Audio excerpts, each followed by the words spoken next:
Question 2 AI. A typical guitar has 6 strings. 2 of these strings are tuned to the notes A and D. When tuned correctly, the A string has a fundamental frequency of 110.0 Hz, and the fourth harmonic of the A string has the same frequency as the third harmonic of the D string. Explain how the principal beats can be used to determine if the D string is at the correct frequency if it is known that the A string already has the correct fundamental frequency of 110.0 Hz. If the A string and the D string were played at the same time, a beat frequency would be heard if the D string is not tuned to the correct frequency. If the D string is tuned correctly, there will not be a beat frequency. Question 2 AI. Calculate the fundamental frequency of the D string when it is correctly tuned. Since the third harmonic of the D string is equal to the fourth harmonic of the A string, 3 times the fundamental frequency of the D string is equal to 4 times the fundamental frequency of the A string. Rearranging for the fundamental frequency of the D string and substituting our numbers in, we get the fundamental frequency of the D string is 146.7 Hz. Question 2b. Some guitars use a set of 3 identical springs to apply tension to the strings.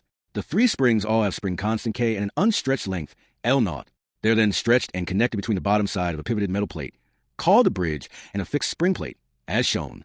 Show that the net force, F, applied to the bridge by the 3 stretched springs is given by force equals spring constant times 3L minus L0 times 1 plus 2 cosine theta. The net force on the bridge can be found by adding the force on the bridge from the middle spring and the horizontal component of force from the 2 outer springs. We know that force equals spring constant times extension. In the case of the middle spring, our extension is L minus L0. In the case of the 2 outer springs, cosine theta equal L over X plus L0.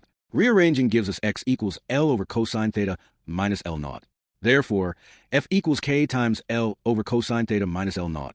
Only the horizontal component of this force acts on the bridge. Thus, we must multiply it by cosine theta, adding the force from the middle spring and the horizontal component of the 2 outer springs, and rearranging, we get what we are trying to find. Question 2c. The bridge is where the strings connect the body of the guitar. Some guitars have a floating bridge design, where the springs are attached to the bottom and the strings to the top of the pivoted bridge, as shown below. The speed of a transverse wave in a string is given by V equals square root of T over mu, where T is the tension in the string, and mu is the linear density of the string. Assuming that all strings have equal tension, T and length Z, show that the fundamental frequency of a string is given by frequency equals square root of K times D2 times 3L minus L0 times 1 plus 2 cosine theta over 24 mu D1 Z squared. Taking torques about the pivot gives us FD2 equals 6TD1. We can substitute in the force found in question 2b. We can rearrange for T and substitute into wave speed equation. Wave speed equals frequency times wavelength. The wavelength of the fundamental frequency is equal to 2 times length. In this case, it is 2Z because Z is the length. Therefore, the wave speed equals 2ZF. Hence, we can set 2ZF equal to the equation from earlier. Rearranging for frequency and simplifying, we get what we're trying to find. Question 2d. If the D string on a guitar with a floating bridge snaps, explain how the fundamental frequency of the A string will be affected, and state the new fundamental frequency of the A string. Assume that the string length Z is constant. Since the torque applied by the springs remain constant, the remaining strings must still apply the same net torque. Therefore, the tension in each string must increase.